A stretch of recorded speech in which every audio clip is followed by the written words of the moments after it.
Ladies and gentlemen, welcome back to Studio A. I'm Adam Steele for the Hot Pole Studios, and today we're doing guitar and tech news live. We're doing it live mostly because I've had an absolutely manic week and haven't had time to read up on this week's news and compile GAT news as a short. So what we're going to do is we're going to do this live over the next 20 or 30 minutes or so, and if anybody's got anything they would like to say in the comments section, if they want to respond to what we're going to be looking at today, then feel free, because conversation is always good, and I'm looking forward to what you good chaps have to say about today's subjects. So let's dive right in. As you can see, it's a bit of an odd setup with the three screens behind me and my laptop in front of me today. I'm trying a new system, which is why the camera looks a little weird, a little bit washed out. I'm using a Blackmagic Pocket camera hooked up to a capture card. Turns out that XSplit doesn't really do very good colour management, where OBS does, so I might be moving to OBS in the future. In the meantime, now that I've explained why the camera looks a little bit weird, let's switch. So let's go. Hey! Bing! There we go. So, let's look at the news. And there is a big news article this week, which is that Gibson are probably going to go bankrupt. And it's been on the cards for a while, and it's getting to the point now where it's fairly obvious, and the Gibson CEO, Henry Giskovich, has had to make a statement basically trying to say that they're not going to go under. So let's have a look at this article from musicradar.com. So Google has issued a response to reports that it's running out of time to clear its debts, in which it sketches out a rosier picture for the future of the company, though it seems though some of its current brands may well end up leaving the group or disappearing entirely. Claiming it's met all current obligations to the bondholders, the company intends to further focus its Philips brand consumer audio business on those products that have greater growth potential. And also states that Gibson plans on eliminating product segments that don't perform to expectations and have little upside in the future. So, this is typical big business to me, that this is quite simply, if they can't manage a company well enough in terms of a section of what they do, they'll just shut it down. And this is probably the biggest issue with stuff like that, really. And it's the writing's on the wall that Gibson guitars are probably not going to be around much longer. So, anyone got anything to say, feel free to shout in the comments. I will keep turning around and looking over my shoulder, because it's a bit of an awkward setup today, but this is what I could throw together at short notice. So, Henry Giskovich, if that's how you pronounce it, is a lunatic. He's an absolute madman. In terms of, you know, the Gibson guitar brand, Gibson Music Limited, I would say they've gone corporate, but that would be understating it somewhat. That's kind of the way that they've been going for a long time now. And yeah, using words like by monetizing these assets, they're massively in debt. Let's look at a different article of this. There was one from The Independent, who are a UK-based press that are about as independent as a press, a press junket or whoever are going to be.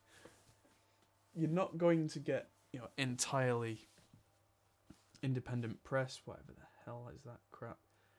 Yeah, so let's have a look. Recent report in the Nashville Post, Gibson guitars face a £268 million or $375 million deadline for a debt repayment, which they've loaned money to keep themselves going.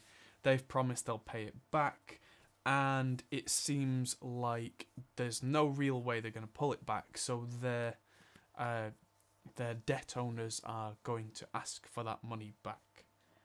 That's what looks like it's going to happen. Ooh, further £145 million worth of bank loans are due to mature immediately.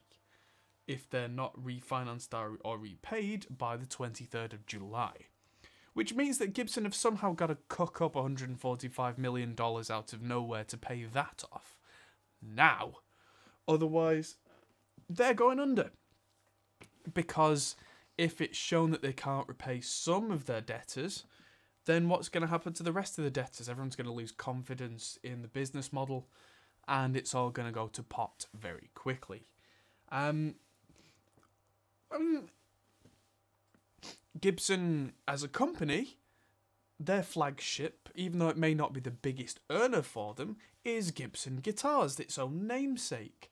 And for the last several years, guitar players have been complaining, quite rightly I think, that the quality of Gibson instruments has been going down and down and down.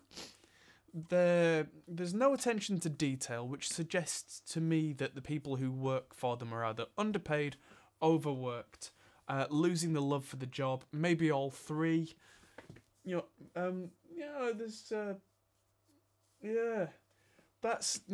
Nightgone's just made a point.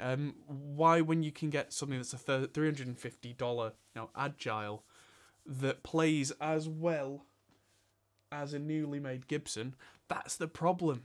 It's not necessarily that Gibson guitars are bad. They're not bad guitars, but for the amount you pay for them, they are bad guitars. The market has caught up with Gibson and Fender and the big boys, and it seems that at least at the moment, Fender are fairly comfortable because most Fenders, apart from some of the serious custom shop stuff, cost significantly less, and always have done, than their Gibson counterparts. Like Gibson Les Paul standard might be £1,600, whereas a top end Stratocaster might be £1,000.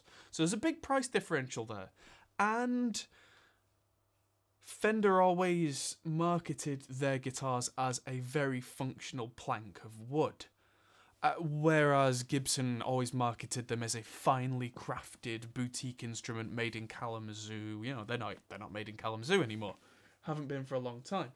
That's probably part of it, that Fenders are seen as solid, reliable, simple. So the expectation is slightly less. I mean, they deliver. Gibson don't seem to be delivering the little details as much as Fender right now. I'm not saying that Fender is successful. It may be that a few years down the line from now they end up in a similar situation. But it may be that some of the business decisions that the Gibson company are making are really dragging them down. I mean, for example, as far as I remember, Gibson own KRK, who make the Rocket monitors and that kind of thing. I remember old KRKs as being the absolute dog's danglies. They were the KRK monitors, the top end ones, because there was nothing else apart from the top end ones, were, if you walked into someone's studio and saw them, you went, ooh, they're nice. Whereas now the cheap ones are kind of cheap and nasty, the bass is flubby in them, and I actively discourage people from using the low-end KRK monitors because they are built to appease a consumer because they sound all more bassy and that kind of thing. And then in practice, when you want to be a professional, they don't pay dividends. They don't do the thing that you're paying for them to do. So that kind of is Gibson in a nutshell. Sonar, I know I've talked about Sonar being shut down by the Gibson company a few weeks ago, and a few people said they liked Sonar and still used it.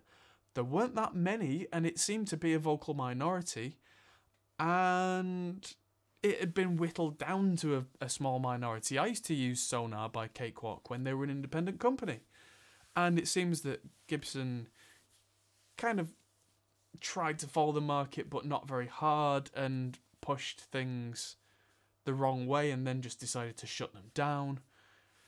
This seems to be the problem. I mean, let's have a look in this article. Of course, the company was not available for additional comment. There's an interesting thing that The Independent have said here. Manufacturers of guitars, especially electric ones, have endured a tough few years, hit by a dramatic slowdown in the demand for instruments, which has translated into a fall in profits. I mean, as much as they try and talk about, you know, the things like, oh, rap is bigger than rock at the moment and that kind of thing, I don't think that's particularly to do with Gibson being as bad as they are right now. I mean, what's really happening is there are more and more guitar companies now than there have ever been. There are probably as many, if not more, guitarists now than there have ever been.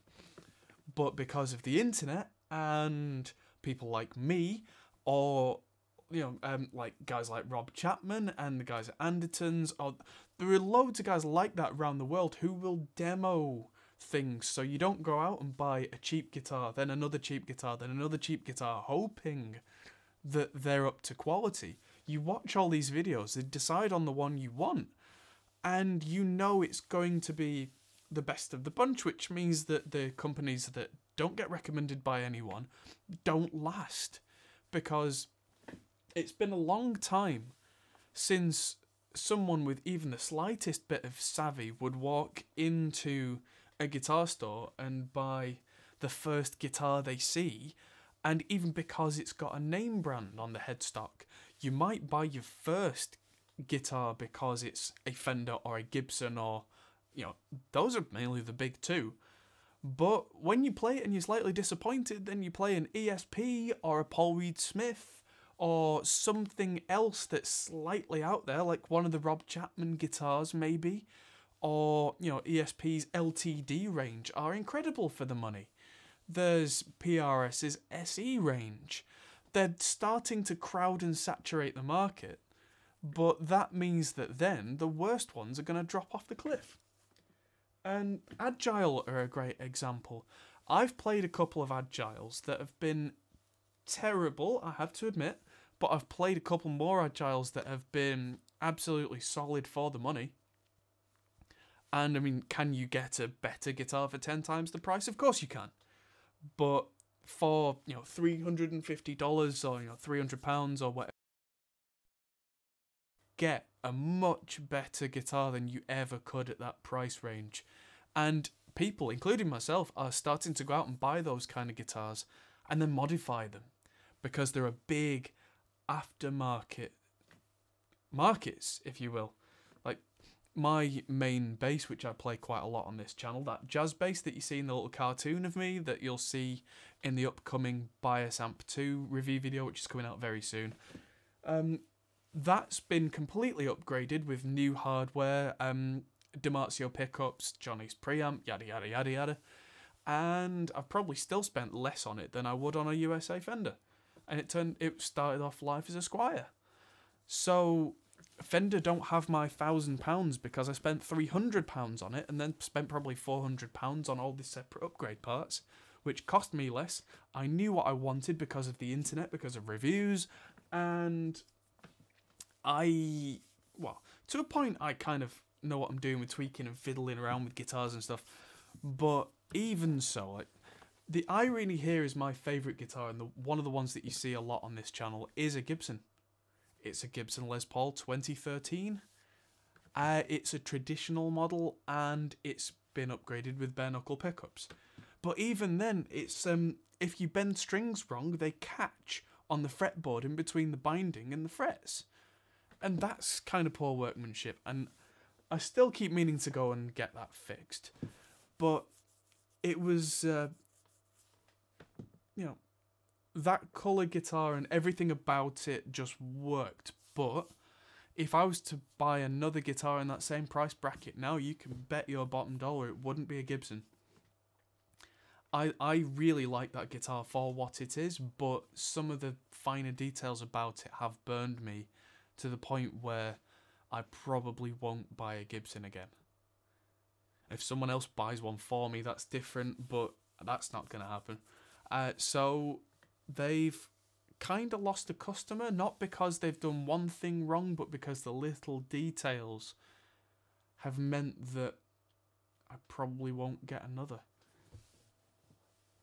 Anywho, let's quickly talk about some other news topics, unless anyone's got anything else they'd like to weigh in. We might come back to the Gibson article, but let's skim over a few others, because it's not the only thing that's happened in guitar and tech news over the last couple of weeks. So Boss have released the GT1000, which is looking like... Oh, let's switch so that you can see what I see. Bing! So, breakthrough Boss technology. It looks like they're going up against Axe-Fx, Helix, that kind of thing. Built-in Bluetooth. Cool, I guess. Oh, that's so you can change stuff on it without having to bend down and hurt your back. I suppose that's cool. I thought it meant like Bluetooth so you can play your CDs and tracks through your amp, which nobody's ever used since the early 90s with those horrible solid-state amps, because guitar speakers are not meant for that. Anyway, that's a gripe of mine that I've always hated about cheap guitar amps. It's a feature that we're paying for that we're never going to use. So, they're throwing stats at us like 96 kilohertz, 32-bit ADDA, 32-bit floating point processing. Yeah, that's all great, but if it's crap processing, then it's going to end up as crap. Sophisticated AirD output select functionality. So you can send your virtual cab to one output and go straight from the virtual power amp to a solid state power amp. Cool. Yeah, all the others do that as well. So that's... I like the colours on the scribble strips down there. That's cool. The test is really going to be if it sounds good. Augmented impulse response dynamics technology.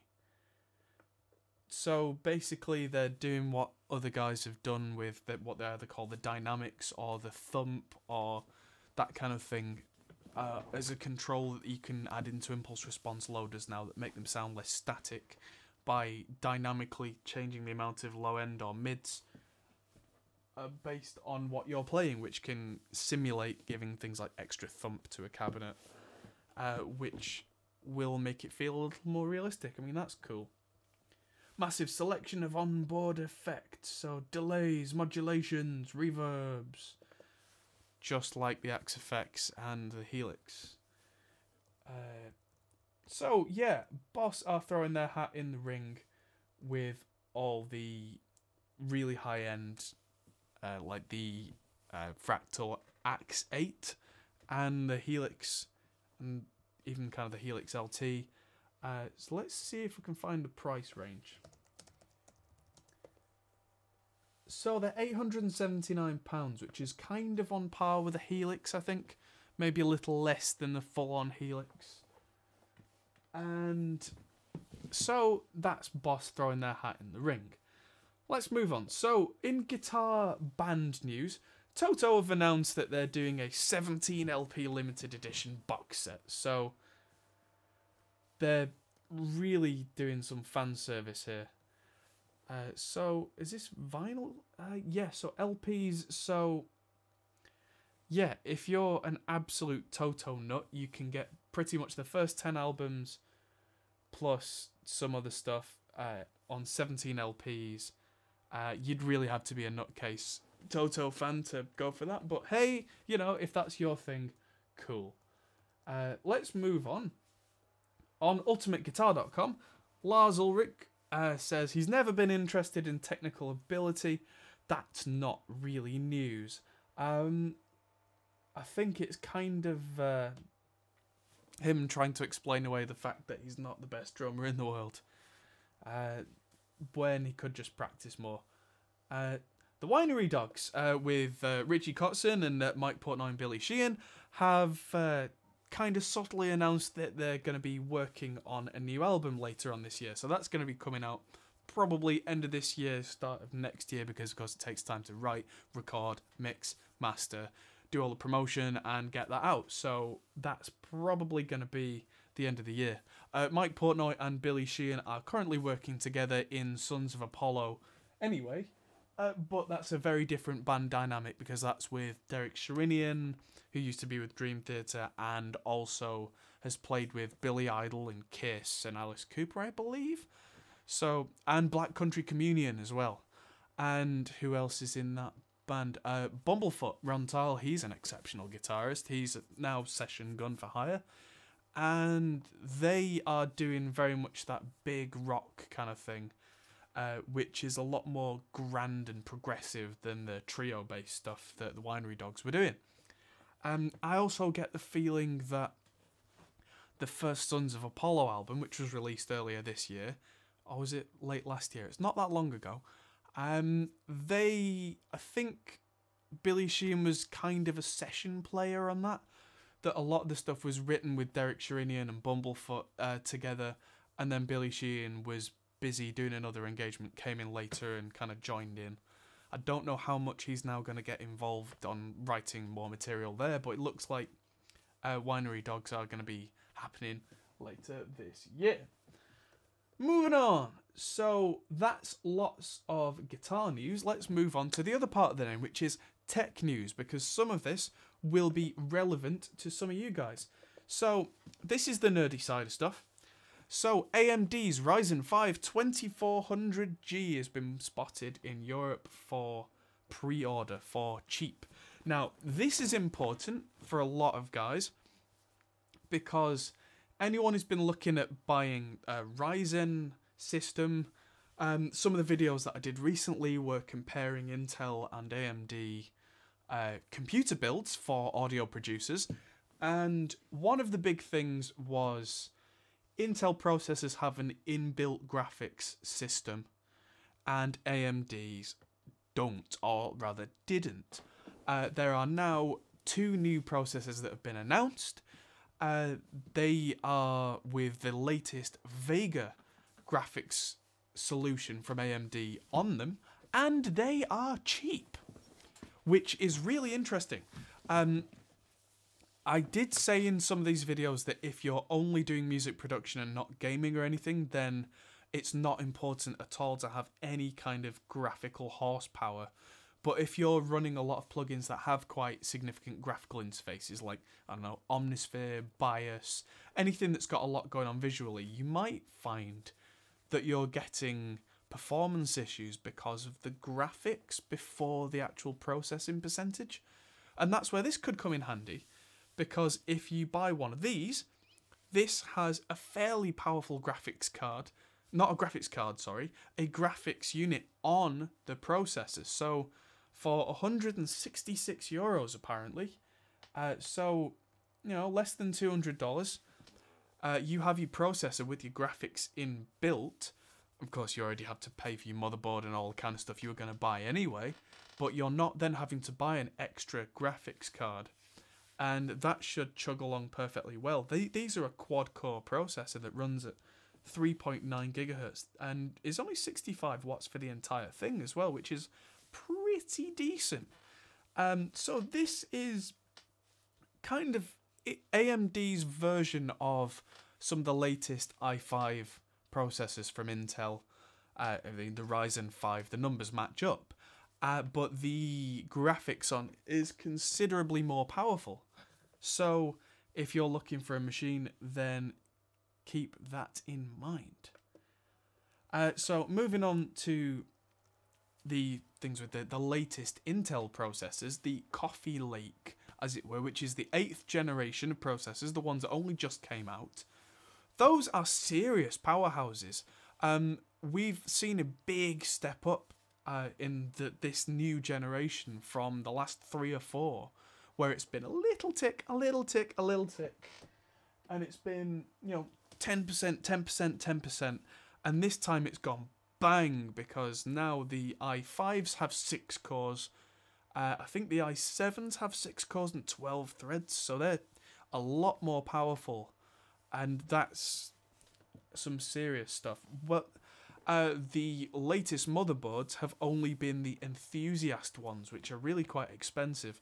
And now there's been a leaked thing about the H370, B360, and H310. So basically the non-enthusiast level motherboards. So if you were thinking about getting the very latest Intel processors, which will really handle pretty much anything you can throw at them, even at 96K, 192K, whatever it is you're looking to do, unless you're looking to do insane stuff like pretending to be Hans Zimmer or something, then these with one of these more affordable motherboards, which will bring the price down significantly overall, will be a very solid basis for your system. And that might actually help some of you because the price of memory has shot up. So maybe using that money that you save on this motherboard would then be compensated by the memory that you're going to need. Because, oh yeah, I don't know if you've seen, but memory prices in the last year have doubled, and that is crazy talk. So, last but not least on the tech front, yeah, hi David. Anyone is in chat, say hi, by the way, because you will find that I'm quite conversational, even though this is a news program. So, last for this week, I don't know if you heard about the Spectre and Meltdown bugs, which have been seriously worrying stuff for basically everybody, because it's Intel and AMD is affected a little bit as well, and that's a big deal for us because someone could remotely access your computer at the processor level, so beyond, underneath Windows, underneath OS X, underneath Linux, and basically just snapshot the memory that's on the processor that's completely unencrypted over and over and over and over, and basically just read everything your computer's doing and just send it over the magical internet. So, that's been the big deal. There are a lot of lawsuits happening from big companies suing Intel because this has happened and it's all their fault. So that's yeah, and also they released a patch for it, which was causing a lot of computers to not turn on anymore, or just constantly crash in a boot cycle. So that's not a good thing. But apparently Intel has completed the fixed version of its patch for Skylake, Kaby Lake, and Coffee Lake. So all three of the latest versions of their processors, which interestingly are the least affected by the Spectre bug as well. The older machines are the ones that are more affected. My studio computer's a Skylake machine. The laptop I'm using is a Haswell, so it's a little older. So the problem here as well is that this fix is now sent to the motherboard manufacturers to add into BIOS updates. Then that would be, that's going to take a little while. So at the end of this stream, I'm actually going to check for a BIOS update on here and a BIOS update on my laptop. Although I don't think there's going to be one for my laptop because it's a weird brand. Originally it was Clevo, I think, which is odd. Anyway, that concludes the tech portion of the show. So let's move over to Gibson one more time, and let's if you've got an opinion on this, feel free to stick it in the chat and we'll get a little conversation going. Tristan Whitlock says, maybe if Gibson actually cared about their customers rather than dumbing down quality and charging top dollar for crap, then maybe they wouldn't be in this situation. That's definitely part of it. I certainly won't disagree with you there, but there is a bigger scope to this because it's not just Gibson guitars that are facing bankruptcy, it's Gibson Music Limited, I think that's what they're called. The entire umbrella, because they also own so many companies.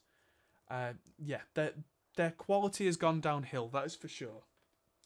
I was saying before that my 2013 Gibson Les Paul has issues that if I was going to buy one now, I wouldn't. I would probably buy something like the ESP equivalent.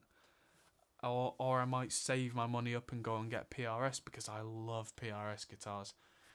Something I've long said is that if I have to fly to a gig and I can't take any instruments, but the thing is, when you get there they say, pick whatever you want, whatever brand, and we'll make sure there's a guitar there for you, I'd say, get me a PRS. Because I've played Fenders that are real dogs. I've played Gibsons that are absolute dogs. I have never played a bad PRS. I just haven't. I've played okay PRSs, and they were the ones in the worst condition, but with not a single actual build flaw. It's usually that the owners put like way too heavy strings on or something and not quite set it right. But with PRS, they take so much care on everything. One of my big regrets in terms of guitar ownership, because I'm a guitar collector and I've bought and sold quite a few over the years. I regret selling a PRS SE single cut because it was one of the best playing guitars I've ever had. And you'll have seen in some of the videos that I've played PRS Tremonti, which is currently living in its case at my dad's house because he plays that more than I do. I know that's been in its case for weeks. I can just get that out. It might still even be in tune. And if it's not, it won't take me long to tune it. And then it will be set up perfectly. Because they're the kind of company that do things like they spend nearly a year making the necks on the guitars. Because that's how long it takes to do it slowly and methodically and make sure it doesn't bend and warp. Don't think Gibson do the same thing now. And they design guitars like that Star Trek communicator badge, that horrible modern V. And Custom 22 is full of flaws. Filler and glue, still plays like a dream. That's interesting. Yeah. I have to say, I am not against guitar companies trying something new.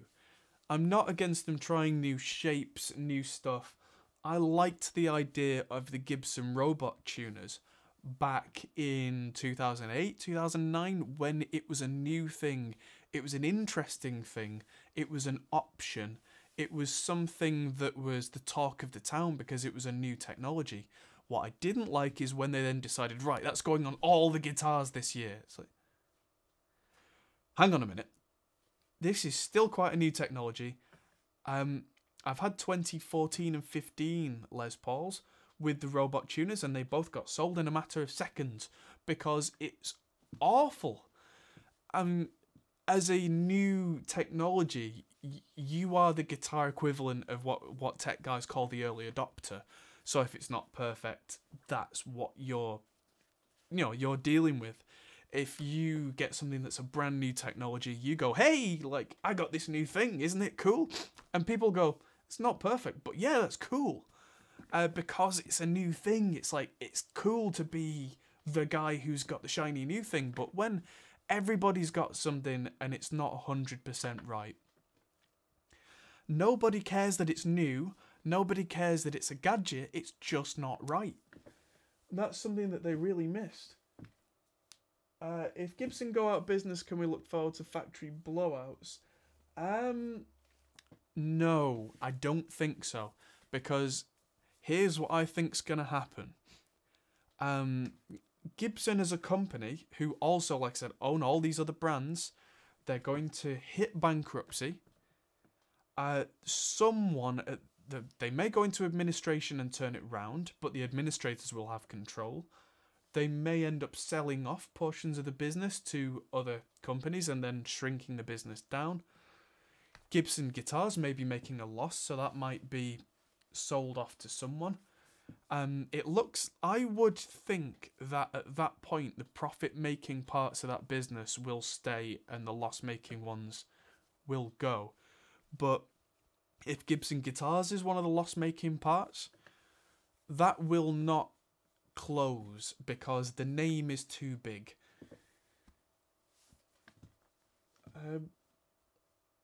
The name is too big, and if I was a Chinese billionaire, a Russian billionaire, someone with a lot of cash to throw around, maybe a Saudi billionaire, I would look at Gibson Guitars and go, I want that, and I can turn that round. And then absolutely, completely do a retake on the entire management structure, the ethos, bring it back. And maybe with a big investment like that, be prepared to make a further loss for a few years until people's confidence was restored. Because that's what they need, I think. Gibson, not Epiphone, but Gibson, need to stop making cheap guitars for small profits.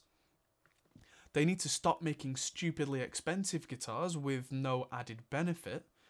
And they need to get their quality control so much better that you don't hear about bad guitars from that year anymore.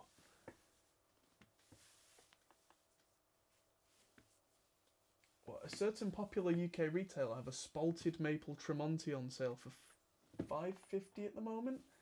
Do you mean an SE Tremonti? Thing is, I don't need one.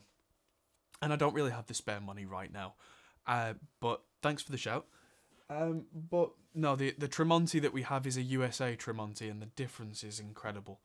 But anyway, do I think this will impact the price of used Gibson guitars? Not really, because the price of used Gibsons is in the toilet anyway. I mean, if it's a rare year where the guitar was known to be incredibly good quality, they hold their value anyway. And if it's from a year where they're known to be statistically trash, they don't hold their value anyway. I mean, if Gibson ceased to exist as a company, I don't think that would change the used value of the guitars. The quality of each instrument is generally judged on a case-by-case basis in a used market. Although, having said that, generally, well-known names do hold their value a little better than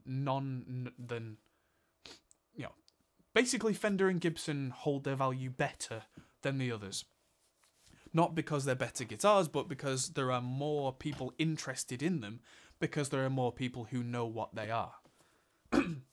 If I spent, I don't know, £800 on a brand new Epiphone guitar, played it quite a bit, but kept it in good condition, a few years down the line I might be able to sell it for £300.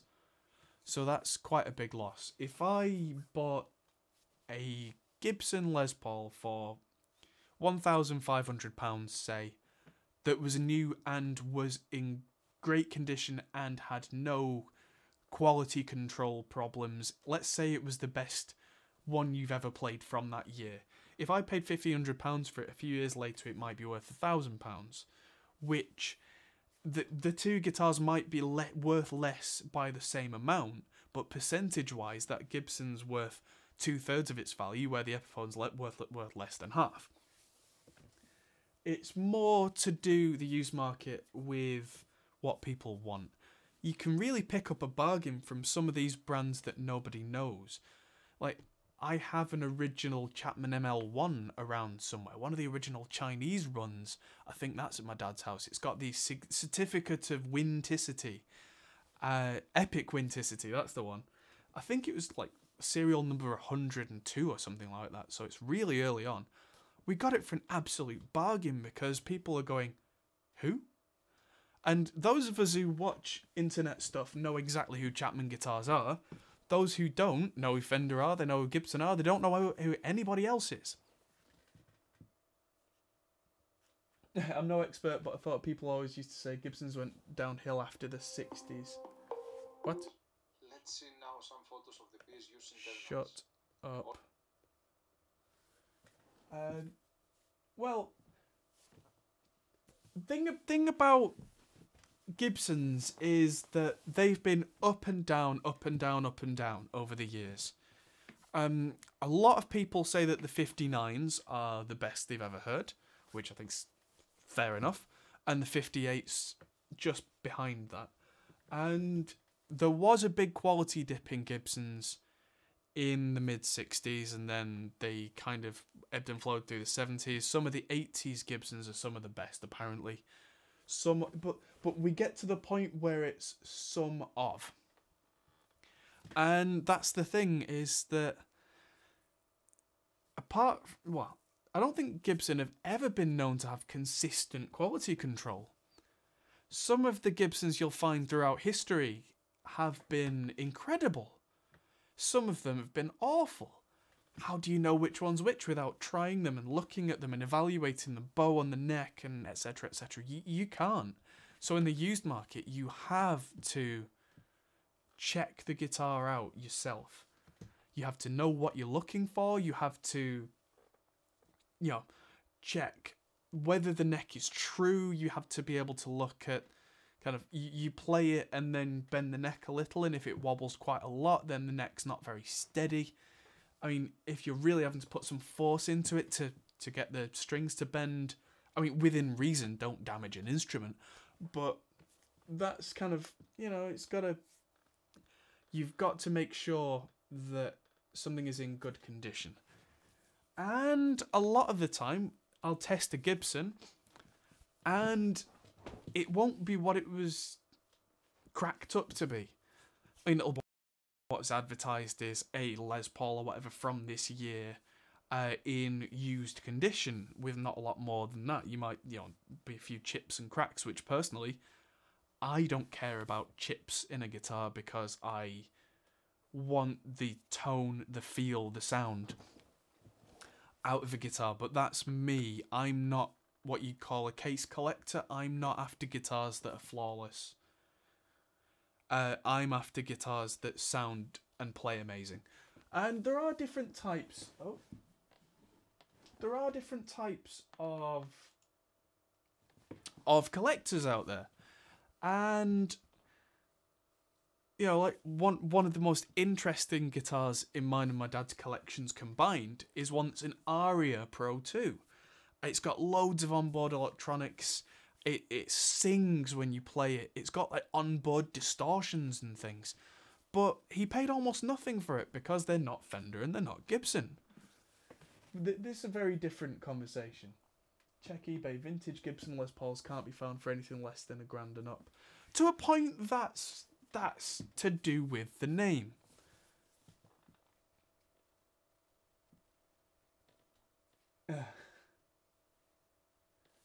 That's an interesting one from David. Says he bought a BC Rich for £20 the other day just because it was cheap, but it had a better fret job than his mid-2000s Les Paul Studio. That says a lot. Hello from South Wales. Hello from Manchester. Don't underestimate the desirability of certain paint jobs like gold tops or silver burst. Yeah, but again, that's a different market essentially. If I was to buy a Les Paul, I would not personally buy it because it was a gold top. Couldn't care less. I would buy a Les Paul because I play a chord on it and I go, oh my god, that's amazing. Like, a better example than Les Paul's is probably 335s. ES 335s. They're made of a lot less wood than something like a Les Paul because they're hollow. I've played 335s, 345s, 355s. We've had special stereo versions, ones with the 6-way tone switch. And the best one I ever played was a mid-90s 335 in cherry red. And at the time, for whatever reason, me and my dad between us had 3 335s. I mean, we'd been kind of carouseling our guitars. This is what I kind of call it when, we would sell 2 or 3 guitars for the value of another one. And again, quite often we'd do that because Gibsons hold the name value. Whereas some of the guitars, like we've been through several PRSs that were amazing, beautiful guitars, but couldn't justify staying in the collection because the house insurance would go up because they're so expensive. But the 335s, there were 3 of them, and 2 of them sounded okay, and 1 of them sounded absolutely outstanding. Like, the fret job was perfect, it never seemed to go out of tune, which for a hollow or semi-hollow is unheard of. The electronics sounded sweet, and that was a Gibson, but so were the others that were just about average. And the average ones we sold for the going rate, and the amazing one ended up being sold for not much more, like £100 more, and I'm now thinking, really should have kept hold of that. Yeah, the thing to take away is don't buy online. The thing to take away is don't buy a Gibson online. Because they're such an up and down company right now. Like, I've bought guitars online before, not often, but generally I'll buy a PRS online. If I was to buy a Telecaster, I might do that online because they've famously, since the mid-50s or early 50s even, been a plank of wood, another plank of wood, 2 pickups, go. And it's hard to get that wrong because your expectation, as long as, you know, your frets are rolled right and all that kind of thing, your expectation is lower than something like a Les Paul where you're paying twice as much. That's an interesting conversation to have. But I think we're kind of coming to the end of today's Guitar and Tech News because it was only supposed to be really a 15-minute thing and it's turned out to be 45 minutes long. Trust a courier with a PRS. Well, yes. I've trusted a courier with a PRS SE. I wouldn't buy any item of anything really that's over £1,000 with any kind of courier, and yeah, that's about my limit. But you know, it depends because also in the UK there are retailers, small retailers that I trust. There's Frailers in Runcorn is one of the ones that I trust particularly. Where the guy who runs it, Frank from Frailers, me and my dad can call him, he knows who we are, and we can do a deal over the phone based on what he has in store, or maybe I could go down to the store and I can go down there and I can pick up a guitar. And it's a bit like Joe Bonamassa's when he does a deal. I don't know if you guys know about this, but apparently Joe Bonamassa will go into a guitar shop knowing that they have a certain guitar. He'll go in, he'll go up to the counter, he'll go up to the owner and go, I want that guitar, I will give you this kind of money right now. Shake hand. And he's like, whoa.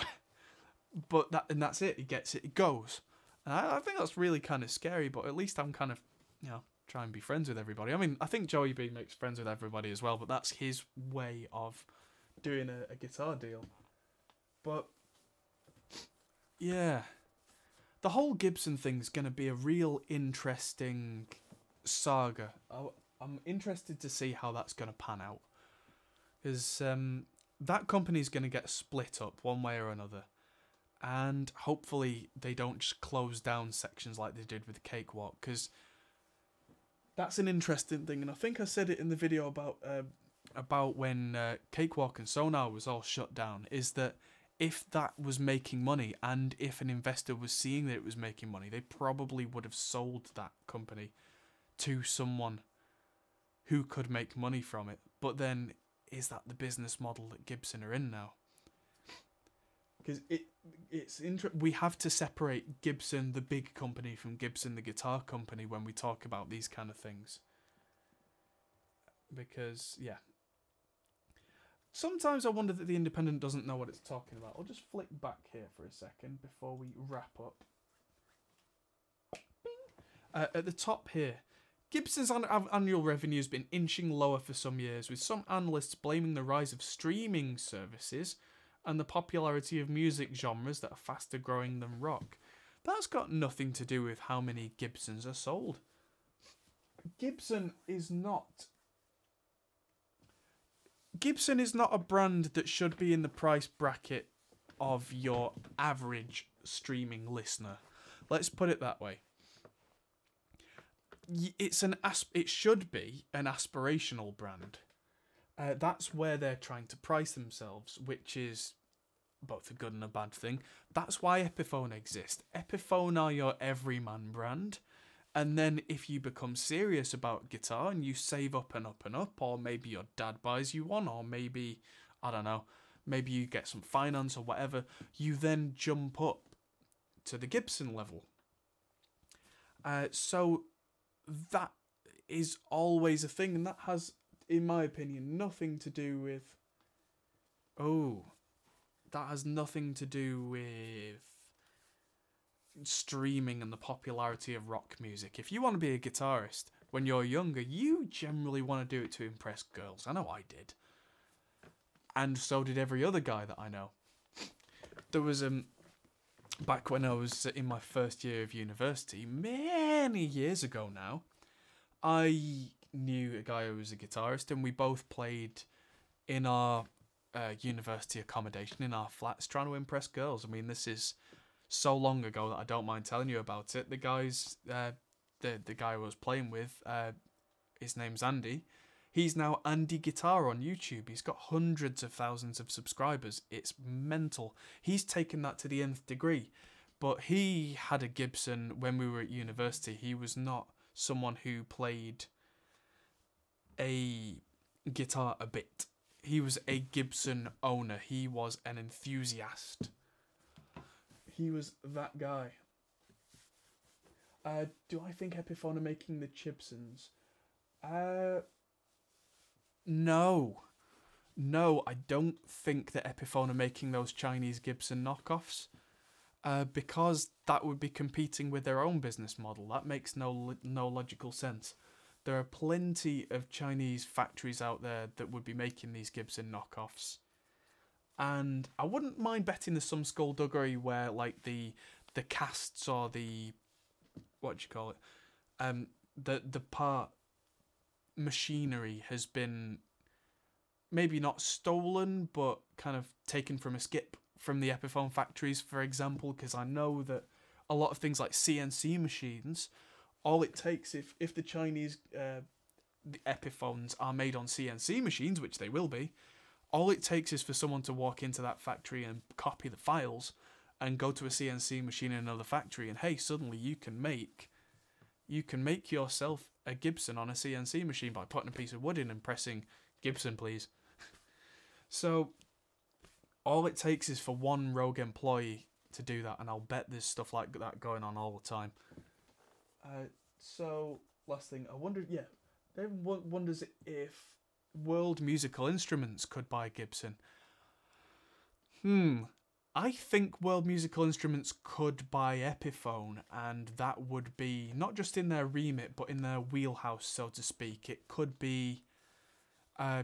that's what World Musical Instruments currently excel at. Is those are the guys who make the PRS-SEs, the LTD guitars, the Chapman non-British, the Pro Chapmans, that all the really good non-US based guitars, the non-boutique at least. So it's possible, although they may not have enough spare capital.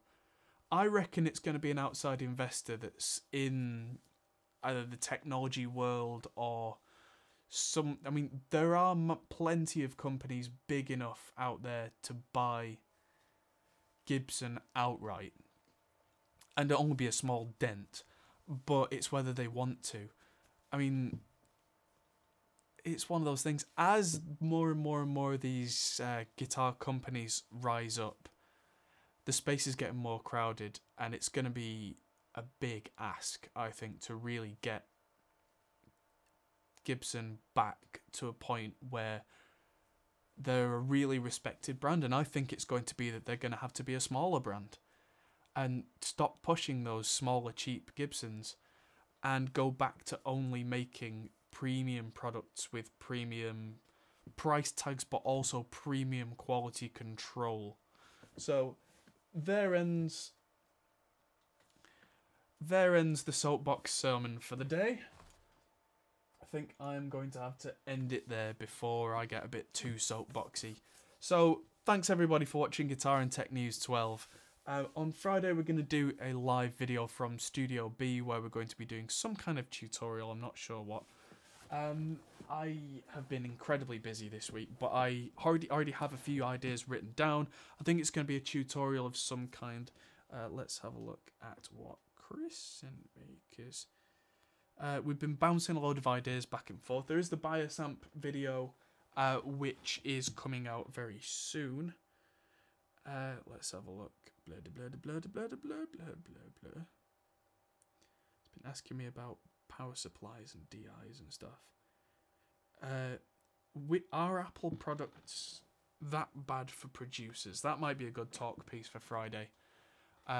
Oh, by the way, if any of you guys are UK based, I am going to be... Oh, Ibanez. I didn't even mention Ibanez. They're an interesting brand. If any of you guys are UK based and are going to be at the Birmingham Guitar Show this weekend, have a look out for me. I'm going to be there all day on the Sunday. So if anyone is planning on coming to the Birmingham Guitar Show, send me a message, let me know. Maybe we'll be able to meet up. I'm going to be filming as much as I can at the event, press style, so we're going to be talking with a lot of the guitar gear manufacturers about their new products. I don't think there's anyone there that I have a special relationship with, other than Two Notes, where you may well be aware that I have my own virtual cabinets that are working with Two Notes Wall of Sound, and I've just had an email back from Le Président of Two Notes, so it looks like I'm going to be getting some of their lovely hardware,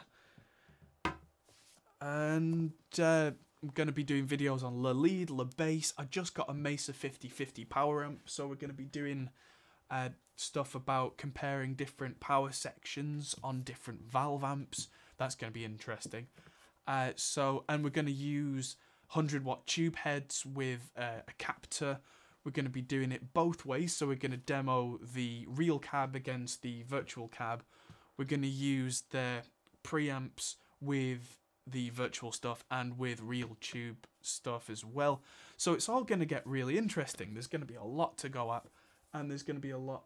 Oh, a super chat from David Goodnight. That is really appreciated. If anyone wants to put a super chat out there, that is genuinely appreciated. So thank you, David, and thank you to anyone else who does anything like that. So I will do that all... And there is a lot coming up, so hopefully I might see some of you at Birmingham Guitar Show. Anyone who's US based, obviously that's not going to happen, but I'll see if I can get over to the US at some point, either this year or maybe even next year. I know it's February, but hey, I've got a lot going on, including a child coming into the world at the end of June. So if you see me in any videos in July and August looking like I'm a walking zombie, that will be why. So that's my announcement for my personal stuff. So... thank you everybody for watching, and I'll see you in the next video. See you soon.